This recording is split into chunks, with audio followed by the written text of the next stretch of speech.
फुल्यांच्या स्मारकामधल्या वडाच्या झाडाला 7 फेऱ्या मारून खासदार मेधा कुलकर्णी यांनी नेमकं काय साध्य केलं? तुम्ही जिथे उभे असता त्याच विचारांच्या विरोधात तुम्ही तिथे कृत्य करता. खरोखरच तुम्ही शिकलेल्या आहात का? कायमच वेगवेगळ्या स्टंटमध्ये रंगलेल्या मेधा कुलकर्णी यांनी आता सुद्धा ही स्टंटबाजीच केलेली आहे. सत्तेचा दंभ अखेर समताभूमीवर पोचलाच.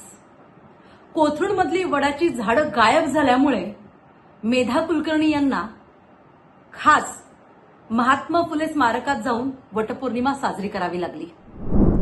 वटपौर्णिमा साजरी करण्याबाबत आमचा विरोध नक्कीच नाही, मात्र कोणत्या ठिकाणी आणि कोणत्या विचारांच्या स्मारकात आपण वटपौर्णिमा साजरी करतो आहोत हे नक्कीच महत्वाचं आहे.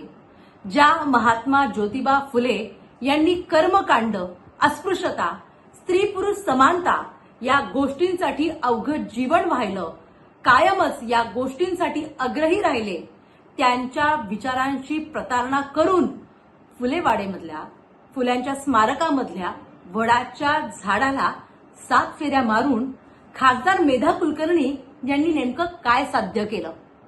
म्हणजे ज्यांचा आदर्श घेऊन डोक्यावर पगडी, गळ्यात हार घालून तुम्ही जिथे उभे असता त्याच विचारांच्या विरोधात तुम्ही तिथे कृत्य करता. कदाचित महात्मा ज्योतिबा फुले असते तर त्यांनी मेधा कुलकर्णींना खडखडीत सवाल केला असता की तुम्ही स्वतः सुशिक्षित आणि प्राध्यापिका असताना अशा प्रकारची कर्मकांडांची कृती सार्वजनिकरित्या करता, त्याचा इव्हेंट करता, फोटो सेशन करता, म्हणजे खरोखरच तुम्ही शिकलेल्या आहात का? आणि तुम्ही महिलांसमोर नेमका कोणता आदर्श घालून देण्याचा प्रयत्न करत आहात की महिलांनी स्त्री पुरुष समानता यापेक्षा कर्मकांडांमध्ये अडकलं पाहिजे, असा सवाल नक्कीच महात्मा ज्योतिबा फुले यांनी मेधा कुलकर्णी यांना केला असता. वटपौर्णिमा हा ज्याच्या त्याचा श्रद्धेचा प्रश्न, मात्र महात्मा ज्योतिबा फुले स्मारकच यासाठी का निवडावं हा प्रश्न मात्र संपूर्ण महाराष्ट्राला पडलेला आहे. कायमच वेगवेगळ्या स्टंटमध्ये रंगलेल्या मेधा कुलकर्णी यांनी आता सुद्धा ही स्टंटबाजीच केलेली आहे.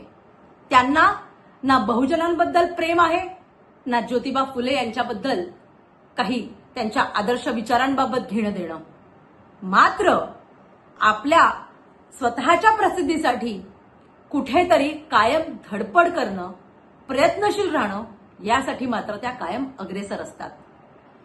एकीकडे तुम्ही सत्यवानाच्या सावित्रीची पूजा करून तिला महत्व दिलं, मात्र त्याच फुले स्मारकामध्ये एका सावित्रीच्या विचारांना सुद्धा तुम्ही तिलांजली दिलीत. मेधा कुलकर्णी हे तुम्हाला तरी पटतंय का? याचा नक्कीच मनोमन विचार करा. धन्यवाद.